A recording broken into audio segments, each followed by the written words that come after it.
ನಾನು ಮೊದಲು ಕ್ಷಮೆ ಕೇಳ್ತಾ ಇದ್ದೇನೆ, ಯಾಕಂದ್ರೆ ನಂದು ಲೇಟ್ ಆಗಿದೆ. ಅದಕ್ಕೆ ಅವರಿವರು ಅನ್ನದೇ ವೇದಿಕೆ ಮೇಲೆ ಆಸೀನರಾದಂಥ ಎಲ್ಲ ಗಣ್ಯಮಾನ್ಯರಿಗೆ ವಂದಿಸುತ್ತಾ, ಶಾಲೆಯ ಎಲ್ಲ ಶಿಕ್ಷಕ ವೃಂದಕ್ಕೆ ವಂದಿಸುತ್ತಾ, ಈ ಶಾಲೆಯ ಎಲ್ಲ ನನ್ನ ಮುದ್ದು ಮಕ್ಕಳೇ ಮತ್ತು ಎಲ್ಲ ಮುದ್ದು ಮಕ್ಕಳ ತಾಯಂದಿರು ಇವತ್ತು ಈ ವಾರ್ಷಿಕೋತ್ಸವದ ಕಾರ್ಯಕ್ರಮಕ್ಕೆ ಬಂದಿದ್ರಿ. ಭಾಳ ತುಂಬ ಸಂತೋಷದ ವಿಷಯ. ತಮಗೆ ಎಲ್ಲರೂ ಕೂಡ ವಂದಿಸುತ್ತಾ, ಇವತ್ತು ಶಿಕ್ಷಣಪ್ಪ ಅಂತಂದ್ರೆ ಬಹಳ ಮುಖ್ಯವಾದದ್ದು. ಮೊದಲು ಹೆಂಗಿತ್ತಪ್ಪ ಅಂತಂದ್ರೆ ಹಳ್ಳಿ ಒಳಗೆ ಮಗ ಸಾಲಿಗೆ ಹೋಗ್ಲಿಲ್ಲಪ್ಪ ಅಂತಂದ್ರೆ ಹೋಗ್ಲಿಂದ ಇರಲಿಕ್ಕೆ ಬಿಡು, ಬಹಳಷ್ಟು ಹೊಲ ಐತಿ, ಹೊಲ ಬಿತ್ಕೊಂಡು ಇರ್ತಾನೆ ತಗೋಂತಿದ್ದೆ. ಆದ್ರೆ ಈಗ ಹಂಗಲ್ಲ. ಯಾಕಪ್ಪ ಅಂತಂದ್ರೆ ಇವತ್ತು ನಾವು ಒಕ್ಕಲ್ತನ ಮಾಡಬೇಕಪ್ಪ ಅಂದ್ರೂ ಕೂಡ ಶಿಕ್ಷಣ ಬೇಕು. ಶಿಕ್ಷಣ ಇಲ್ಲ ಅಂತಂದ್ರೆ ಒಕ್ಕಲ್ತನ ಮಾಡಕ್ಕೆ ಆಗೋದೇ ಇಲ್ಲ ಇವತ್ತಿನ ದಿನಮಾನಗಳಲ್ಲಿ. ಹಾಗೆ ಭಾಳ ಜನ ಏನು ಅನಿಸ್ತಪ್ಪ ಅಂತಂದ್ರೆ ಮಗ ಓದಲಿಲ್ಲಪ್ಪ ಅಂತಂದ್ರೆ ಇಲ್ಲಿ ಬಿಡು, ಎಲ್ಲೋ ಗ್ಯಾರೇಜ್ನಾಗ ಅಲ್ಲಿ ಇಲ್ಲೇ ಕೆಲಸ ಮಾಡ್ತಾನೆ, ಮಷಿನ್ ಗಿಷಿನ್ ರಿಪೇರಿ ಮಾಡ್ತಾನೆ ಅಂತಿದ್ದು. ಆದರೆ ಅದು ಇಲ್ಲ ಈಗ. ಯಾಕಂದ್ರೆ ಈಗೆಲ್ಲ ಆಧುನಿಕ ತಂತ್ರಜ್ಞಾನ ಬಂದ್ಬಿಟ್ಟೈತಿ. ಎಲ್ಲ BS4 ಇಂಜನ್ ಬಂದ್ಬಿಟ್ಟು. ಅಂದ್ರೆ ಅದು ಲ್ಯಾಪ್ಟಾಪ್ ಜ್ಞಾನ ಇರಲೇಬೇಕು. ಲ್ಯಾಪ್ಟಾಪ್ ಹಾಕಿದ್ರೆ ಮಾತ್ರ ಎಲ್ಲಿ ಏನು ಫಾಲ್ಟ್ ಐತೆ ಅಂತ ಗೊತ್ತಾಗ್ತದೆ, ಇಲ್ಲಿಕಂಗೆ ಗೊತ್ತಾಗ. ಈಗೇನು ಮೆಕ್ಯಾನಿಕಲ್ ಅದಾರ ಅವ್ರು ಹೋದ್ರಿಂದ ಇನ್ನು ಮುಂದೆ ಯಾರು ಕಲ್ತಾರೋ ಮೆಕ್ಯಾನಿಕಲ್ ಬರ್ಬೇಕು. ಈಗ ಭಾಳಷ್ಟು ವಾಹನಗಳು ನೋಡ್ತೀವಿ, ಎಲ್ಲಿ ದಾರಿ ಒಳಗೆ ಕೆಟ್ಟ ನಿಂತೈತಪ್ಪ ಅಂದ್ರೆ ಯಾವಾದ್ರೆ ಅದು BS4 BS6 ಇಂಜನ್ ಐತೆ ಅಂತಂದ್ರೆ ಸರ್ ಅದು ನಮ್ಗೆ ರಿಪೇರಿ ಮಾಡೋಕೆ ಬರೋದಿಲ್ರಿ, ಇಂಜಿನಿಯರ ಬರ್ಬೇಕ್ರಿ ಅಂತ ಹೇಳ್ತಾರೆ. ಅಂದರೆ ನಮಗೆ ಎಲ್ಲದರಲ್ಲಿ ಕೂಡ ಶಿಕ್ಷಣ ಬೇಕು. ಇವತ್ತು ಈ ದೇಶದಲ್ಲಿ ಮೊದಲು ಗುರುಕುಲ ಶಿಕ್ಷಣ ಪದ್ಧತಿ ಇತ್ತು. ಭಾರತೀಯರಾದ ನಾವು ಯಾವುದರಲ್ಲಿ ಕೂಡ ನಾವು ಕಮ್ಮಿ ಇಲ್ಲ. ಕ್ರಿಸ್ತಪೂರ್ವ 5000 ವರ್ಷಗಳ ಹಿಂದಿನಿಂದ ಕೂಡ ಇವತ್ತು ಈ ದೇಶದಲ್ಲಿ ಗುರುಕುಲ ಶಿಕ್ಷಣ ಪದ್ಧತಿ ಇತ್ತು.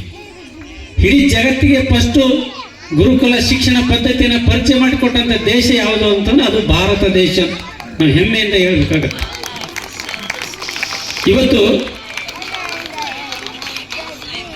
ಇಡೀ ಜಗತ್ತಿನಲ್ಲಿ ಖಗೋಳದ ಬಗ್ಗೆ ಯಾರಿಗೂ ಕೂಡ ಜ್ಞಾನ ಇರಲಿಲ್ಲ.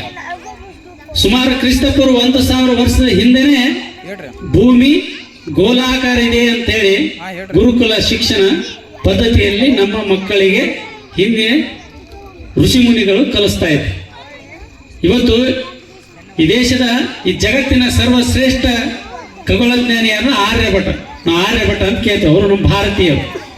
ಅವ್ರ ಬಗ್ಗೆ ಅವರ ಒಂದು ಗ್ರಂಥಗಳನ್ನು ನಾವು ಓದಿದರೆ ಎಲ್ಲ ಕೂಡ ಬಹಳ ವಿಸ್ತಾರವಾಗಿ, ಅದರ ಜೊತೆಗೆ ವೈದ್ಯಕೀಯ ಲೋಕ, ಇಡೀ ಜಗತ್ತಿಗೆ ವೈದ್ಯಕೀಯ ಲೋಕವನ್ನು ಪರಿಚಯ ಮಾಡಿಸಿಕೊಟ್ಟದ್ದು ಕೂಡ ಭಾರತೀಯರೇನು. ವೈದ್ಯ ಗ್ರಂಥ, ನೀವು ಮೊದಲ ಪ್ಲಾಸ್ಟಿಕ್ ಸರ್ಜರಿ ಅಂತ ಕರಿತೀವಿ ನಾವು, ಅದನ್ನ ಕ್ರಿಸ್ತಪೂರ್ವ 1000 ವರ್ಷದ ಹಿಂದೆನೇ ಆ ಗ್ರಂಥದಲ್ಲಿ ಮೆನ್ಷನ್ ಮಾಡಿದ್ರು. ಅವಾಗಲೇ ಪ್ಲಾಸ್ಟಿಕ್ ಸರ್ಜರಿ ಮಾಡ್ತೀವಿ. ಅಂದ್ರೆ ನಾವು ಭಾರತೀಯ ಶಿಕ್ಷಣ ಪದ್ಧತಿ ಅಷ್ಟು ಸರ್ವಶ್ರೇಷ್ಠವಾಗಿತ್ತು. ಇಡೀ ಜಗತ್ತಿನಲ್ಲೇ ಪ್ರಥಮ ಯಾವ್ದಪ್ಪ ವಿಶ್ವವಿದ್ಯಾಲಯಪ್ಪ ಅಂದ್ರೆ ನಾವು ತಕ್ಷಶಿಲಾ ಅಂತ ನಾವು ಹೇಳ್ತೀವಿ. ನಳಂದ, ತಕ್ಷಶಿಲಾ ಇವೆರಡು ವಿಶ್ವವಿದ್ಯಾಲಯ. ಅಂದ್ರೆ ನಾವು ಭಾರತೀಯರಾದ ನಾವು ಯಾವುದರಲ್ಲಿ ಕೂಡ ನಾವು ಕಮ್ಮಿ ಇಲ್ಲ. ಇಡೀ ಜಗತ್ತಿನಲ್ಲೇ ಮೊದಲು ಅತ್ಯಂತ ಶ್ರೀಮಂತ ರಾಷ್ಟ್ರ ಯಾವುದು ಅಂತಂದ್ರೆ ಅದು ಭಾರತ ಅಂತ ನಾವು ಹೆಮ್ಮೆಯಿಂದ ನಾವು ಹೇಳ್ತೀವಿ. ಹೀಗೆ ಇವತ್ತು ಈ ದೇಶದಲ್ಲಿ ನಾವೆಲ್ಲವನ್ನ ಅಧ್ಯಯನ ಮಾಡಿ ನೋಡಿದಾಗ ಇವತ್ತಿಗೆ ತಗೊಳ್ಳಿ ನೀವು, ಇಡೀ ಜಗತ್ತಿನಲ್ಲಿ ಅತಿ ಹೆಚ್ಚು ಡಾಕ್ಟರ್ಗಳನ್ನ ಉತ್ಪಾದನೆ ಮಾಡುವಂಥ ದೇಶ ಯಾವುದು ಅಂತಂದ್ರೆ ಭಾರತನೇ. ಇಡೀ ಜಗತ್ತಿನ ಅತಿ ಹೆಚ್ಚು ಇಂಜಿನಿಯರ್ಗಳು ಇರುವಂಥ ದೇಶ ಯಾವುದು ಅಂತಂದ್ರೆ ಭಾರತ. ಇಡೀ ಪ್ರಪಂಚಕ್ಕೆ ಇವತ್ತು ನಾವು ವಿಜ್ಞಾನಿಗಳನ್ನ, ಇವತ್ತು ಇಂಜಿನಿಯರ್ಗಳನ್ನ, ಡಾಕ್ಟರ್ಗಳನ್ನ ಎಕ್ಸ್ಪೋರ್ಟ್ ಮಾಡುವಂಥ ದೇಶ ಯಾವುದು ಅಂತಂದ್ರೆ ಭಾರತನೇ. ಅದಕ್ಕೆ ಇವತ್ತು ಅನೇಕ ವಿದೇಶದ ಅನೇಕ ಕಂಪನಿಗಳು ಇನ್ನು ಮುಂದಿನ ದಿನಮಾನಗಳಲ್ಲಿ ಭಾರತದಲ್ಲಿನೇ ಫ್ಯಾಕ್ಟರಿಗಳನ್ನು ತೆಗಿಬೇಕು ಅಂತೇಳಿ ಇವತ್ತು ವಿಚಾರ ಮಾಡ್ತಾ ಇದ್ದಾರೆ. ಅಂದ್ರೆ ಭಾರತ ಅನ್ನೋದು ಇವತ್ತು ಅಷ್ಟು ಪ್ರಬಲವಾಗಿ ಇವತ್ತು ನಮ್ಮ ದೇಶ ಇವತ್ತು ಬೆಳೀತಾ ಇದೆ. ಅದಕ್ಕೆ ಇವತ್ತು ನಮ್ಮ ಮಕ್ಕಳಿಗೆ ನಾವೇನಪ್ಪ ಅಂದ್ರೆ ಇವತ್ತು ಸ್ಕೂಲ್ ನಡೆಸೋದು ಕೂಡ ಅಷ್ಟು ಸರಳ ಅಲ್ಲ ಇವತ್ತು. ಅದಕ್ಕೆ ನಾನು ಸರ್ ಕೇಳ್ತಾ ಇದ್ದೆ, ಸರ್ ಎಷ್ಟು ವರ್ಷ? 13 ವರ್ಷ. 13 ವರ್ಷವರೆಗೆ ಇಟ್ಟೆಲ್ಲ ಕಟ್ಕೊಂಡ್ ಬಂದು ಸ್ಕೂಲ್ ನಡೆಸೋದು ಅಷ್ಟು ಸರಳ ಅಲ್ಲ. ಯಾಕಂದ್ರೆ ಸುಮಾರು 11 ಜನ ಸ್ಟಾಫ್, ಎಲ್ರಿಗೆ ಪಗಾರ ಕೊಟ್ಟು ಎಲ್ಲ ಕೊಟ್ಟು ನಾವೇನು ಇವತ್ತು ಪಾಲಕರು, ನಾವೇನು ಇವತ್ತು ಕಲಿಸಿದಂತ ಗುರುಗಳಿಗೆ ನಾವು ದಕ್ಷಿಣವಾಗಿ ಏನು ಕೊಡ್ತೀವಲ್ಲ ಫೀಸು, ಅದು ಇವತ್ತೆಲ್ಲ ನಾಳೆ ಖರ್ಚಾಗಿ ಹೋಗ್ಬಿಡ್ತದೆ. ಆದರೆ ಗುರುಗಳು ಕಲಿಸಿದಂಥ ಶಿಕ್ಷಣ ಏನಂತ ಅವರು ಸಾಯುವವರೆಗೆ ಕೂಡ ಅವರಲ್ಲಿ ಇರ್ತದೆ. ಅದಕ್ಕೆ ನಾನು ಹೇಳ್ತಾ ಇರೋದು, ಇವತ್ತು ಶಿಕ್ಷಣ ಅನ್ನೋದು ಬಹಳಷ್ಟು ಮುಖ್ಯವಾದದಿದೆ. ಅದಕ್ಕೆ ಇವತ್ತು ಇನ್ನೂ ಈ ಶಿಕ್ಷಣ ಸಂಸ್ಥೆ ಇನ್ನೂ ಹೆಚ್ಚಿನ ಪ್ರಮಾಣದಲ್ಲಿ ಬೆಳೀಲಿ. ಇದು ಇನ್ನೂ ಅನೇಕ ಜನ ವಿದ್ಯಾರ್ಥಿಗಳು ಇವತ್ತು ನಮ್ಮ ಸುಮಾರು 10 ಜನ ವಿದ್ಯಾರ್ಥಿಗಳು ಇವತ್ತೆಲ್ಲ ಸೆಲೆಕ್ಟ್ ಆಗಿದ್ದಾರೆ. ಕಿತ್ತೂರು ಮುರಾರ್ಜಿ ಆಗಿದ್ದಾರೆ, RMS ಆಗಿದ್ದಾರೆ. ಇಂದು ಮುಂದಿನ ಹೆಚ್ಚಿನ ದಿನಗಳಲ್ಲಿ ಇನ್ನೂ ಹೆಚ್ಚೆಚ್ಚು ಮಕ್ಕಳು ಇವತ್ತು ಸೆಲೆಕ್ಟ್ ಆಗಲಿ. ಅದರ ಜೊತೆಗೆ ಈ ಒಂದು ಶಾಲೆ ಒಂದು ಜ್ಞಾನದ ದೀಪವಾಗಿ ಬೆಳಗಲಿ.